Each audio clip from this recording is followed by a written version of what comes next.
அர்ஜுன் வந்து ஸ்மைல் பண்ணிட்டே இருப்பாரு அதிகமா. அது எப்படி அப்படின்னு கேட்கும். ஸ்மைல் பண்ணிட்டே இருப்பாரு ஸ்ட்ரைட்டா ஒரு மாதிரி.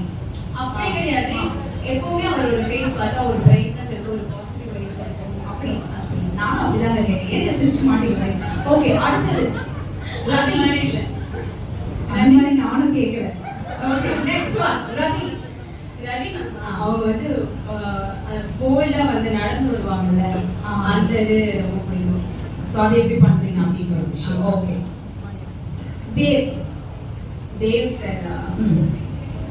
தேவ் சாரா கேக்குறீங்களா? இல்ல இல்ல, தேவ் சாராவே போயிடலாம். தேவ் சாராவே போயிடலாம். தேவ் சாரா கிட்ட என்ன கேக்குறது? அது டைரக்டர் சார் தான் எழுதியிருக்காரு. அது உங்களுக்கு எப்படி இந்த தேவ் சார் கேரக்டர் வந்துச்சுன்னு நான் கேட்பேன். You are so blessed அப்படின்னு கேட்பேன். Okay, bye. Rocky. Rakhi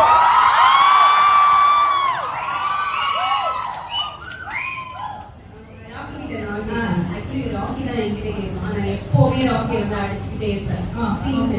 so ராக்கியா நான் இப்போ மாறிக்கிறேன். ராக்கியா இருந்தேன்னா ரீனா ஒரு தடவையாச்சும் அடிக்கணும், சம்பாட்டி அடிக்கணும் இல்லையா? ஏன்னா முடிய பிடிச்சி இழுப்பேன், அடிப்பேன், அந்த மாதிரி பண்ணிட்டு இருக்கேன். Okay, bye. Manasa. Manasa actually கியூட்டுங்க. அதாவது ரியல் லைஃப்ல பயங்கர கியூட் எல்லாருமே. மானசா வந்து style, the way she carries herself, style.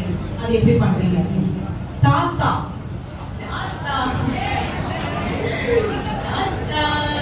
சைலண்டா தாத்தா ரீனாவா கேக்குறதுன்னா இது மட்டும் என்ன ஆஃப்டர்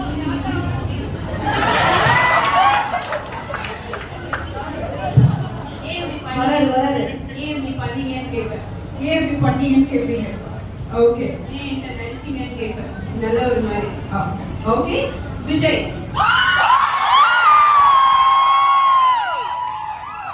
சார் கிட்ட வந்து இத்தனை நாளா ஏன் வந்து உங்களுக்கு கண்டுபிடிக்கவே தோணலையா? ஏன்னா அவர் ஒரு இன்ஸ்பெக்டர்ல வந்தோடனே வந்து தெரியும் ஏன் இவ்வளவு நாள் எடுத்துக்கிட்டீங்க. எப்பயாச்சும் ஒரு தடவையாச்சும் ரவி நான் கிட்ட திருப்பி வந்திருக்கேன். ஒரு தடவையாச்சும் 25 years அப்படின்ற ஒரு விஷயம். ஓகே, தேஜு.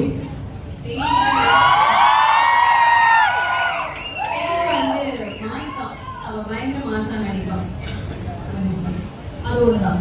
சரி, உங்களுக்கு நீங்க கேட்டுக்கிற ஒரு கேள்வி நான் தீபாக்கு.